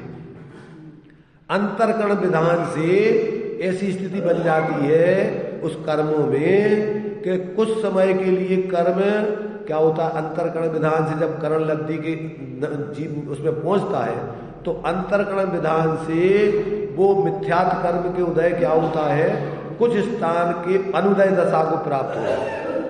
कैसी अनुदय दशा को, जैसे पानी के ऊपर काई छाई हुई है तो हाथों के निमित्त से अपन उस काई को कुछ इधर कर देते कुछ उधर, ऐसे कुछ कर्मों को आगे आने वाले कर्मों के उदय में शामिल कर दिए जाते हैं परिणाम विशेष से, और कुछ कर्म जो है बाद में आने वाले कर्मों की स्थिति में उनको कन्वर्ट कर दिया जाता है और फिर बीच का स्थान खाली हो जाता है। उतने समय तक के लिए अपन को आत्मा की अनुभूति हो जाती है। उदय के साथ तो बेकारी परिणामों का निमित्त नियमित संबंध बताते, परंतु उसका अनुदय होता है। तो अनुदय इस प्रकार के वो जो तत्व अभ्यास से तुम्हारे सहज, अब अपन को कर्म तो दिखते नहीं है, वो ऑटोमेटिक प्रक्रिया है, ये करणान योग के माध्यम से समझी जाती है। तो अब उस समय के लिए वो कर्मों का अनुदय हो जाता है, उपशम सम्यक्त होता है ना। तो उपशम माने क्या, उस समय उन कर्मों का अनुदय। जैसे अपन को दृष्टांत देते हैं कि पानी में जैसे मिट्टी है तो उसको अपन दबा देते, कुछ समय धूल माने उसको अपन फिटकरी आदि डाल करके और उसको क्या करते दबा। ऐसे ये परिणाम, विशुद्ध परिणाम, तत्व निर्णय के स्वरूप अनुभव, सन्मुक्ता के परिणाम उन कर्मों की शक्ति को बिठा देते, कुछ समय के लिए उदय में नहीं आते। तो उस समय जीव को अपने उस समय स्वरूप का बोध हो जाता है।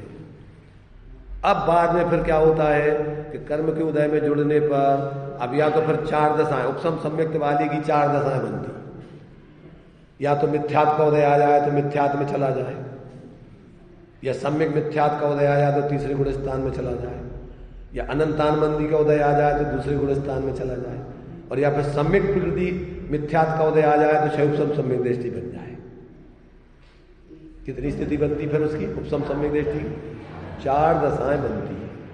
अगर सम्यक प्रकृति का उदय आता है तो वो उपशम सम्यक दृष्टि बना रहता है और फिर वो मोक्ष मार्ग का अभ्यास करता रहता है।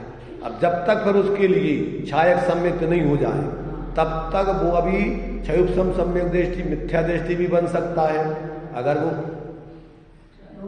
तत्व का अभ्यास करते हुए साधना नहीं करता रहे तो वो मिथ्या दृष्टि बन सकता है। और यदि वो तत्वाभ्यास करके साधना करता रहे तो देश प्रकृति का उदय रहे, सर्वघाती प्रकृतियों का उदयाभावी क्षय रहे, उन्हीं का सद्वत्ता रूप उपशम रहे और वो अपनी आत्मा आराधना करता रहे। और आगे जाकर विशेष पुरुषार्थ से केवली शुद्ध केवली के पाद मूल में क्या करे कि अपना उग्र पुरुषार्थ करके छायक सम्यक्त करके और वो तो सच्चा छायक सम्यक दृष्टि बन के और फिर उसी भाव से अपने स्वरूप की उत्कृष्ट लीनता करके वो उसी भाव से मोक्ष जा सकता है। तो अब ये प्रक्रिया कुछ क्या है, करणान योग संबंधी रहती सूक्ष्म। सामान्य रूप से तो अपन बुद्धिपूर्वक जो करने लायक है ये तत्वाभ्यास वो करो। चूड़ामल जी कहते कि कर्म अपन को दिखते नहीं, उनके कर्ता धारतापन है नहीं और होनहार और काल लब्धि कछु है नहीं। क्यों कि जो तुम्हारा होता कार्य होता है वो होनहार है और जिस समय होता है वो काल लब्धि है। तुम तो पुरुषार्थ करो जिससे तुम्हारा कल्याण होगा। इससे अगर तुम मोक्ष मार्ग का पुरुषार्थ कर रहे तो कर्मों का उपशम क्षय उपशम भी होगा और क्या होगा माने जो काल लब्धि भी तुम्हारी पकेगी और होनहार भी तुम्हारी अच्छी है जब ही तुम ऐसा पुरुषार्थ कर रहे। इसलिए सब चीजें उसमें गर्भित हो जाती। जब तुम अगर सम्यक पुरुषार्थ करोगे तो उसमें तुम्हारी काल लब्धि भी पक गई और होनहार भी अच्छी है, कर्मों का उपसमाधि भी हो गई होगा और तुम अपना कल्याण कर जाओ। इसलिए हम तो तुम्हें पुरुषार्थ से वो पुरुषार्थ काय का तत्व अभ्यास आते जिन पर कथित अपने मनमाने तरीके से कुछ भी पुरुषार्थ नहीं, तत्व अभ्यास स्वरूप सन्मुक्ता का पुरुषार्थ, शुद्ध उपयोग का पुरुषार्थ, ये पुरुषार्थ है। ये करोगे तो तुम्हारा कल्याण होगा। ऐसा यहाँ पर जो है ये बात यहाँ पर इन्होंने दी है कि ये निमित्त नैमित्तिक संबंध से ऐसा करता है और जब ये जीव तत्वाभ्यास करता है तो कर्मों का उपसमाधि सहज ही होता है, इसको अलग से कुछ नहीं, क्योंकि अपन को तो भाव दिख रहे हैं और उन भावों में ही अपना विवेक पूर्वक अपना पुरुषार्थ हो सकता है। बाकी संयोग सूक्ष्म कर्म है वो दिखते नहीं, उनका अपने आप ऑटोमेटिक इस प्रकार का उपसमाधि होता ही होता है। जब तुम सम्यक पुरुषार्थ करोगे तो ये कार्य सिद्ध होगा। तो इस प्रकार ये जो है जीव के क्या है, अब इसमें इन्होंने दिया ये कि इस प्रकार से निमित्त नैमित्तिक संबंध से सारी स्थितियां बनती हैं। और जब ये जीव वास्तव में ये भौतिक विज्ञान का पुरुषार्थ करके और जब भेद विज्ञान करके आत्मज्ञान करता है तो उसका कल्याण होता है। और इसमें 14वीं गाथा श्लोक जो दिया है वो संसार का मूल कारण कहते हैं ये है, क्या है, तो इसमें दिया है कि संसार का मूल कारण क्या है, जिसके नाश करने से पुरुषार्थ सिद्धि का उपाय बनता है। तो कहते एवमयम कर्म कृतैः भावैः असमाहितोपि युक्त एव प्रतिभाति बालसानाम प्रतिभासा सा खलु भव बीजम। अब संसार का बीज क्या है, इस प्रकार यह आत्मा कर्मकृत रागादि अथवा शरीरादि भावों से संयुक्त न होने पर भी अज्ञानी जीवों को संयुक्त जैसा प्रतिभासित होता है और वह प्रतिभास ही निश्चय से संसार का बीज है। अब ये प्रतिभास तत्वाभ्यास से टूटता है, जो अपन को ज्ञान में राग आदि को शरीर आदि के रूप अपने को गे भावों में एकत्वपना करके गे ज्ञायक संकर दोष और विकारी भावों में और ज्ञान में एकत्वपना करके भाव भावक संकर दोष, अब इसको तत्वाभ्यास से दूर करे तो यहां से फिर ये आगे इन्होंने कहा यहां से इसका फिर विपरीता विनिवेश का दूर करके और मोक्ष का मार्ग यहां से खड़ा करता है। पुरुषार्थ सिद्धि का उपाय कैसे होता है कि विपरीता विनिवेशम निरस्य सम्यक विवस्य निज तत्वम यत् तस्माद् अविचलनम साये पुरुषार्थ सिद्धि पायोयम। विपरीत सिद्धांत का नाश करके निस्वरूप को यथार्थ रूप से जानकर जो अपने उस स्वरूप में से भ्रष्ट न होकर होना है, वही इस पुरुषार्थ सिद्धि का उपाय जानना चाहिए। कितनी गजब का जो है इन्होंने इस भूमिका में ही ये लिख तो रहे श्रावकाचार, पुरुषार्थ सिद्धि उपाय लिखा तो है श्रावकाचार, पूरा समय सार का सार पहले इन्होंने प्रस्तावना में लिखा है। फिर इसके बाद फिर मोक्ष का मार्ग खड़ा होता है श्रावक के जीवन में, सम्यक दर्शन ज्ञान चारित्राणि मोक्ष मार्ग। यहां से पहले तो इस भ्रम का निवारण करके और फिर सम्यक पूर्वक अब इसके मोक्ष मार्ग श्रावक के जीवन में कैसे धर्म का मार्ग चलता है, अब आगे वो फिर श्रावक के स्वरूप को यहां पर बताएंगे। इसलिए ये जो अपनी अभी समय सार में चर्चा चली, एक तरफ कहते हैं कि आत्मा की नहीं है, तो आत्मा की नहीं है मतलब आत्मा के स्वभाव नहीं है, ज्ञान दर्शन स्वरूप आत्मा के स्वरूप नहीं है। ये पर्याय के विकारी भाव है, आश्रव भाव है, इनसे भेद विज्ञान करो। यहां से दिया ना कि विपरीता विनिवेश को दूर करके और सम्यक अपने निज तत्व को अपने रूप में जानकर उससे विचलित नहीं होना, उसी में स्थिर हो जाना, ये मोक्ष के मार्ग का उपाय है। अब अभी क्या है, अभी तो हमने अपनी तरफ से एक तरफ से सब कुछ बोल दिया है।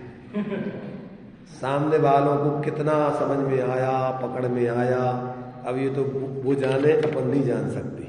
अगर उनकी समझ में नहीं आया, अब देखो जो भी समझने की जिज्ञासा पूर्वक समझेंगे तो उनके सामने प्रश्न उठेंगे या समझ में आएगा, उनके जीवन में गलती का अभाव करके मोक्ष मार्ग में चलेंगे। और जो लोग इस संबंध में विचार ही नहीं करें अथवा इसको महत्वपूर्ण नहीं समझे, अरे भैया ये तो धर्म की चर्चा है, अपने काम की नहीं, उनके तो कोई मतलब ही नहीं है इससे। जो लोग इस चीज को इतनी गंभीरता से नहीं लेंगे कि इसके बिना हम जो आज तक सुखी होने के लिए प्रयत्न कर रहे हैं, ये तो हमारा पागलपन है, पागलपन। आचार्य कह रहा है सत असत अभिशेषात् यद्रक्षोपलब्धे रुन्मत्पथ। तो जितना भी जीव बाहर में सुखी होने के लिए, डॉक्टर हो चाहे इंजीनियर हो चाहे कोई भी हो, चाहे व्यापारी हो, जो भी हो, सुखी होने के लिए जो बाहर में भाग दौड़ कर रहे हैं, तो ये तो उनका पागलपन है, विक्षिप्तता है। आचार्य कह रहे ये तो नशे में दौड़ रहे हो, मोह के नशे में। उस तरफ तो उनको सुख शांति मिलने का गंध नहीं आने वाली। बोलते ना, पहले से आत्म ज्ञान बिना सुख लेस। श्रीमद जी कहते हैं, सुख प्राप्ति हेतु प्रयत्न करते और सुख जाता दूर है। जितना जितना अपन प्रयत्न बाहर में करोगे, उतने उतने मोक्ष मार्ग से दूर होते जाओगे, आकुलता बढ़ती जाएगी और तीव्र कसाय पूर्वक दुर्गति के पास हो जाओगे। बहुत आराम परिग्रह में झपट्टे मारोगे तो 2 ही दिन से जाओगे, यहाँ भी चैन से जी नहीं पाओगे और आगे दुर्गति में जाकर के और महादुखी होगे। इसलिए जो जीव अपनी मूर्खता से धर्म के क्षेत्र को तो मूर्खों का मार्ग समझते हैं, ठंडू लोगों का, बेकाम लोगों का काम, और अपन जो कर रहे हैं वो समझदारी का काम। ज्यादातर मूर्ख लोग ऐसे समझते हैं। क्या समझते हैं? कि भैया ये तो सब बेकार है, कछु दम नहीं है, अपन ये नहीं करेंगे तो कैसे खाएंगे पिएंगे, कैसे अपनी व्यवस्था चलेगी। चतुराई से वे अपनी मूर्खता में ऐसा सोचते हैं। वे तो महागृहित मिथ्यात्व का आश्रय बंद करके, उनको तो धर्म का कभी समझ में आनी नहीं। जो धर्म से, धर्मात्माओं से, धर्मायतनों से द्वेष रखते हो, उनके प्रति है ना बहुमान करके समझने का प्रयत्न नहीं करते हो, ऐसे लोगों की तो शिखर जी दूर है बहुत। अभी तो शिखर जी पहुंच ही नहीं पाएंगे कि पहुंच जाएंगे। तो इसलिए ये तो जिनकी मिथ्यात्व और कसाएं थोड़ी मंद है, दिया ना कि कौन को समझ में आता है? तीव्र कसाई जीवों को तो समझ में आता नहीं। इसलिए सम्यक दर्शन में 5 लब्धियों में विशुद्धि लब्धि भी है। क्षयोपशम, विशुद्धि, देशना, प्रायोग, करण, ये क्रम है उसका। कि तुम्हारे अगर असंगी तक के होगे तो अभी तो तुम्हारे ज्ञान में समझने की पात्रता ही नहीं है। संगी हो जाने पर तीव्र कसाएं मिथ्यात होगा तो भी तुम अभी उपदेश सुनने के पात्र नहीं। असंगी तक के जीव तो अभी उनके ज्ञान का क्षयोपशम ही नहीं है। जो क्षयोपशम लब्धि चाहिए पहले, फिर कोई नहीं है। और संगी पंचेंद्री बन गए और गृहित मिथ्यात और तीव्र कसाएं चल रही हैं, तो धर्म के नाम पर सांप्रदायिकता और धर्म के प्रति अरुचि, तो अभी तो तीव्र कसाएं चल रही है। संसार में सुख दिख रहा हो, ऐसे जीवों को धर्म का उपदेश ही नहीं। अब जो जी मंद कसाई है, मिथ्यात्व का उदय मंद है और उनको संसार में सुख नहीं दिख रहा है और अब उनको सुख की खोज कर रहे हैं, ऐसे जीवों को ये धर्म का उपदेश सुने, रुचे, समझने का प्रयत्न करें और फिर प्रैक्टिकल करें, प्रायोगिक लब्धि में पहुंचे कि नहीं जो ये कह रहा है यही बात सही होगी। अभी है तो जब अनुभव कर लोगे, जब होगी ये सही। क्यों कि अभी अपन ने इधर तो सब देख लिया, यहाँ तो कहीं कोई सुख दिख नहीं रहा, वास्तव इसमें होना चाहिए। और यहाँ का यह प्रयोग करने लग जाए प्रायोगिक लब्धि में, और वहां कब तक करे कि जब तक करण लब्धि में नहीं पहुंच जाए। अधूरा नहीं छोड़ देंगे थोड़ा, रे भैया इसमें तो पता नहीं मिलता कि नहीं मिले। जब तक करण लब्धि में नहीं पहुंच जाए, स्वरूप सन्मुख नहीं हो जाए, अंदर में आंशिक स्वरूप का जो तरंगे, ज्ञान की तरंगे, आत्मा की रोमांच नहीं होने लग जाए अपने स्वरूप के विचारों में और अनुभव करने के उसमें, तब तक निरंतर जागृत रह करके पुरुषार्थ करे। और जैसे ही अंदर में स्वरूप की तरंगे उठ के आनंद महसूस होने लगे और फिर निर्विकल्प होके स्वरूप अनुभूति करके सम्यक को उपलब्ध होगा। पहले उसको इसमें रस आने चाहिए, मजबूरी नहीं, औपचारिकता नहीं, बनावटी दिखावटी बना नहीं, अंदर से जुड़ करके रस। इधर में देखो, इधर का रस लोगे तो मिथ्यात्व का कसायों का रस गलेगा। इधर प्रवृत्ति करोगे तो पाप की प्रवृत्ति तो रुक गई, पर जब तक रस नहीं आएगा तो अंदर का रस नहीं गलेगा। यहाँ आ गए तो अभी कुछ समय के लिए आपकी पाप की बाहर की प्रवृत्ति रुक गई, पर यहाँ रस नहीं आ रहा है और रस वही है, तो अभी तो मिथ्यात्व गलेगा नहीं। जब रस यहाँ आवे तो वहां का रस गले तो मिथ्यात्व है। ये क्रम है, उसका ध्यान रखना। इसलिए वो अपनी चर्चा भी थोड़ा क्या है, थोड़ी आज ग्रंथ अपन ने ऐसा लग रहा है जैसे हटके की हो, परंतु ये सब उसी ग्रंथ की, उसी गाथाओं के मर्म को खोलने के लिए अपन ने ये थोड़ी चर्चा की। क्योंकि इसमें बहुत भ्रमित है लोग। अकेले आत्मा शुद्ध बुद्ध कर लिया और उसकी प्रक्रिया समझी नहीं कि शुद्ध बुद्ध ऐसे अकेले विकल्पों से शुद्ध बुद्ध नहीं होता है। जब तक अंदर शुद्ध स्वरूप का अंदर में करण लब्धि पूर्वक सम्यक का अनुभव होकर के मिथ्यात्व का नाश नहीं हो, तब तक शुद्ध बुद्ध की खबर नहीं है। क्षयुप ज्ञान में चढ़ गए, पढ़त रहे शुद्ध बुद्ध करत रहे, इसमें कुछ नहीं होना। 11 अंग 9 पूर्व तक की हो जाती है ऐसी पढ़ाई। और यदि समझा तो है नहीं, और भैया संसार असार है समझ लिया और निर्वृत्ति में आ गए और बाहर की क्रियाकांड में लग गए और अंदर का तत्वाभ्यास के साथ लगी नहीं, तो ऐसे भी अनंत बार मर गए करके कुछ नहीं हुआ। मंद कसाय में ज्यादा से ज्यादा मंद कसा, अभी तो मंद कसाय का भी ठिकाना नहीं दिखता है। जो 9वें गृह तक जाने वाले जीव है ना, वे तुम्हारे शरीर को काट पीट दो, उनको गाली दे दो, वो नहीं करेंगे। लड़ने झगड़ने का और उद्दंडता का काम तो दूर रहो, ये तो सामान्य तीव्र कसाई व्यक्ति करने लगते हैं। और ऐसा वेशधारी कर रहे हो तो उनके तो अभी मंद कसाय भी नहीं है। और ऐसे क्षयोपम ज्ञानधारी भी सिर्फ अकेले दम्भ से अपने को विद्वान मान करके और कुछ लोगों को समूह को समझाने में सोच रहे हो कि हम बहुत समझदार हैं, इस भ्रम में नहीं देवे कोई। जब तक सम्यक तत्वाभ्यास करके निर्विकल्प आत्मानुभूति नहीं होती, तब तक आत्मा की खबर नहीं पड़ती उसको कि आत्मा कैसे शुद्ध है, कैसे बुद्ध है। जो अपन को बोला ना कि ऐसा अपन को अनादिकाल से जानकारी करके संतुष्ट हो गया व्यक्ति, परंतु ऐसे से संयुक्त नहीं होता है। ज्ञान में आत्मा व्याप ही रहा है और आत्मा तो स्वभाव से शुद्ध ही है, बुद्ध ही है, परंतु जब तक अंदर में तत्वाभ्यास करके मिथ्यात्व का नाश करके और स्वरूप की अनुभूति पूर्वक मिथ्यात्व का अभाव पूर्वक आत्मा की अनुभूति पूर्वक अतीन्द्रिय आनंद नहीं आता, तब तक वो शुद्ध बुद्ध आत्मा की खबर नहीं पड़ती, भ्रम में रहते व्यक्ति। इसलिए ज्यादातर या तो क्षयुप ज्ञान में चढ़ करके और शास्त्रों में बस स्वाध्याय करके और धारणा ज्ञान में बना के और समझते कि अपन समझ गए और दूसरों को उपदेश देने लगते, उनके जीवन में शांति की गंध नहीं आती। और या फिर बाहर से संसार असार है, बेकार है सब, और निवृत्ति तो ले ली और स्वरूप की खबर नहीं, तो अब कसायों को तो काम चाहिए, तो वहां बाहर में काम ढूंढोगे। तो होना तो था निष्काम, आत्मा का स्वभाव काम ढूंढना है कि निष्काम होना है। इसलिए बहुत भ्रम में रहते हैं, या कछु दोनों दुविधा में रहते हैं, वो भी सही ये भी सही, निश्चय वाले भी सही, व्यवहार वाले भी सही, तो दोनों पार्टियों में शामिल हो जाओ। पार्टियों में शामिल होने से धर्म नहीं होता है। उस निश्चय निःशुद्धात्म तत्व का अवलंबन करके पर्याय में जब तक सच्चा मोक्ष मार्ग निश्चय रत्नत्र प्रकट नहीं होता, तब तक निश्चय व्यवहार की कोई खबर नहीं। ये धर्म पार्टियों का नहीं है, ये तो आत्मा का धर्म है, निश्चय व्यवहार। निःशुद्धात्म तत्व एक रूप वो निश्चय तत्व और उसके अवलंबन से प्रकट होने वाली मोक्ष मार्ग की परिणति वो व्यवहार धर्म। निश्चय से जो निश्चय व्यवहार है वो एक ही आत्मा में क्या है, उसी के अवलंबन से प्रकट होता है। और उपचार से जो साथ में रहने वाले जो सहचर रूप व्यवहार है वो तो उपचार से धर्म कहलाता है। परमार्थ धर्म तो रत्नत्रय रूप परिणति का नाम व्यवहार धर्म है। व्यवहार धर्म माने परिणति का धर्म। निश्चय माने एक रूप शुद्धात्म तत्व और उसके अवलंबन से प्रकट होने वाली सम्यक दर्शन ज्ञान चारित्र की परिणति, ये व्यवहार धर्म। और ये फिर साथ में रहने वाला स्वभाव आदि, ये उपचार व्यवहार, इसको अपन कहते हैं। जिसको अपन जो इसको व्यवहार कहते हैं ना, ये तो उपचार है। तो ज्यादातर लोग कैसे व्यवहार मानते हैं, बाहर की क्रिया प्रवृत्ति आदि, इसको अपन व्यवहार मानते हैं। और आचार्य कह रहे तुमने अभी आत्मा का व्यवहार जाने नहीं समझे।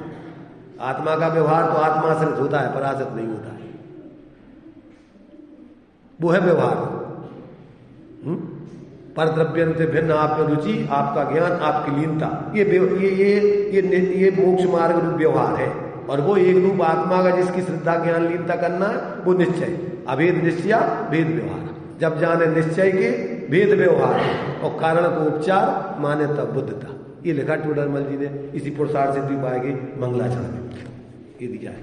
तो लोग अभी बहुत भ्रमित है इस संबंध में। देखो यहाँ इन्होंने दिया है, उस समय देखो इनकी दोनों टीकाएं चल रही थी, मोक्ष मार्ग प्रकाशक और पुरुषार्थ सिद्धि उपाय। तो मोक्ष मार्ग प्रकाशक भी पूरा नहीं हो पाया और पुरुषार्थ सिद्धि उपाय की टीका भी पूरी नहीं हो पाई। अब इन्होंने चारों निश्चयाभासी, व्यवहाराभासी, उभयाभासी, अनुभयाभासी का ये मंगलाचरण में स्वरूप बता कि सम्यक दृष्टि कैसा होता है उसका ही दिया। अब देखो यहाँ पर क्या लिखा इन्होंने, कोई नर निश्चय से आत्मा को शुद्ध मान, भय है सुछंद न पहचाने निज शुद्धता। कोई व्यवहार दान शील तप भाव ही को आत्म को हित जान छोड़े नहीं मुद्दता। कोई व्यवहार नय निश्चय के मार्ग को भिन्न भिन्न जान पहचान करे उद्यता।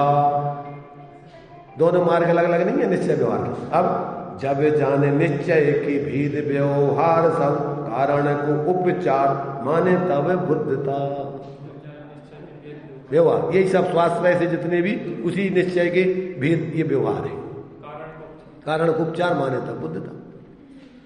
श्री गुरु परम दयाल हो दिया सत्य उपदेश और ज्ञानी माने जान कर ठाणत मूढ़ कलेश। क्या कहा?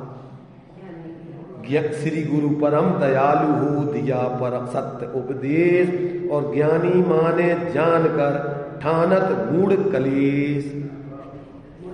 मूढ़ जीवों को क्लेश दुख होता है। अरे ये कैसी बातें कर रहे हैं, अरे ये देखो ये सब कैसी बातें कर रहे हैं, उनको तकलीफ होती है। क्यों? कि उनकी मानी हुई क्रिया अगर धर्म नहीं कहो तो उनको तकलीफ होती है।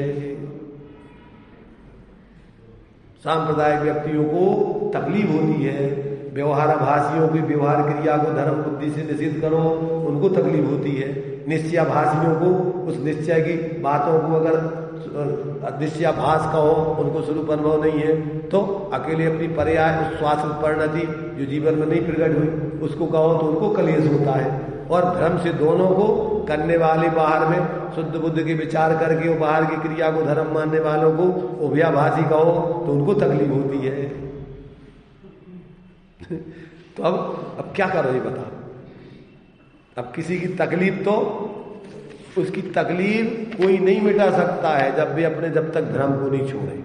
जैसे दृष्टांत दिया है कि रामचंद्र जी मुर्दे को जिंदा मान करके वो ढोते फिर रहे हैं, 6 महीने तक लाश लिए फिर रहे हैं। अब उनकी तकलीफ कौन मिटावे? क्या उपाय बताओ? रामचंद्र जी को उस मुर्दा से अलग करके उस तकलीफ को मिटाने का उपाय क्या है? उसका उपाय उस मुर्दे को मुर्दा जाने, ये जीव नहीं, चेतन नहीं है इसमें, तो उसको उसका भ्रम टूट जाएगा। ऐसे ही वस्तु का स्वरूप जैसा है वैसा जाने माने अनुभव करें तो तकलीफ मिटेगी किसी प्रकार से, और उसकी तकलीफ मिटने वाली नहीं। आभासी बनकर तुम सोचो कि हमारी तकलीफ मिट जावे, उससे तो मिटने नहीं। वो तो और भयंकर रोग है, गृहीत मिथ्यात्व का रोग है, उसको तोड़े बिना तो तकलीफ मिटेगी नहीं। अनादिकाल से तो अगृहीत मिथ्यात्व था ही, और धर्म के नाम पे नई विपरीतता खड़ी कर ली, तो अब उसको कौन तोड़ेगा? इसलिए भाई देखो, अब हम तो आचार्यों के संदेश को आप तक फैलाने वाले हैं, देने वाले हैं, इसमें हमारा कुछ नहीं। तुम सोचोगे ये ब्रह्मचारी जी वे सबकी बुराई कर रहे हैं तो अब इसमें हमारा कुछ नहीं। तो हम तुम्हें आचार्यों के ग्रंथ उठ के पढ़ा रहे हैं, और आचार्य भी कह रहे हैं भैया इसमें हमारा कुछ नहीं, ये भगवान जिनेन्द्र का उपदेश है, हम तो उनके उपदेश को तुम्हारे तक भेज रहे हैं। तो आचार्य भी डरते हैं। क्या तुलसीदास जी ने तो ऐसा लिखा कि सबसे पहले क्या करो, किसको दंडवत करो? दुर्जन को सबसे पहले नमस्कार करो।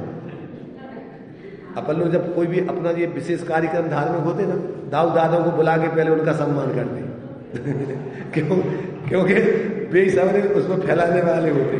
तो भैया तुम्हारा एक काम हो रहा है, इसको संभालना है तुम्हें। तो उनका क्या है, तो मान सम्मान से हाव भाव से मानते, तो उनको मान सम्मान दे दिया कि हाँ भाई ठीक है।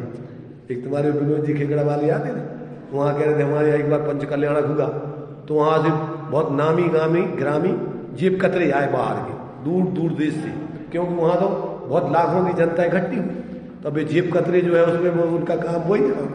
तो वहाँ जो जेब कतरों को पहचानते, जो देसी जेब कतरे थे उनने उनको पहचान लिया, तो उनको पहले इनका सम्मान कर दिया था, देसी जेब कतरों को बुला के कि भैया जी अपना देखो कार्य हो रहा है, तो तुम्हें संभालना है। तो उनने संभाल लिया। अब जैसे भी आए तो देखो भैया ये तो अपना काम हो रहा है, उनको समझाया कि देखो भाई यहाँ पर ये काम नहीं करना है, चोरी चकारी का, जेब काटने का, ये अपना काम है यहाँ पर, इसमें आपको कोई व्यवधान। तो कहीं भैया हम इतनी दूर से किराया लगा के आए, तो हमारे लिए कम से कम वो किराया मिलाया तो दिलाओ पहले। हमने कहा किराया मिला तुम दिलाए देते।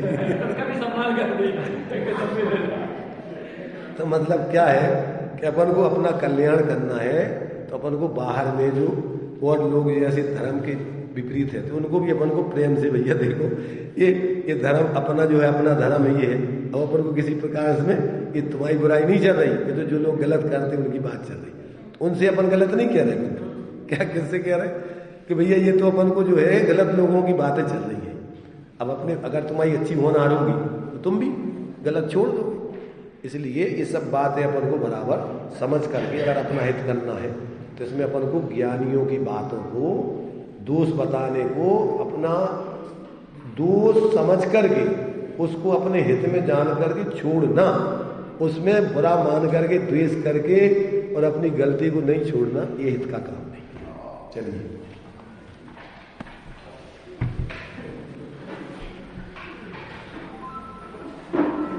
निज निधि निज में बताई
द्वादशांग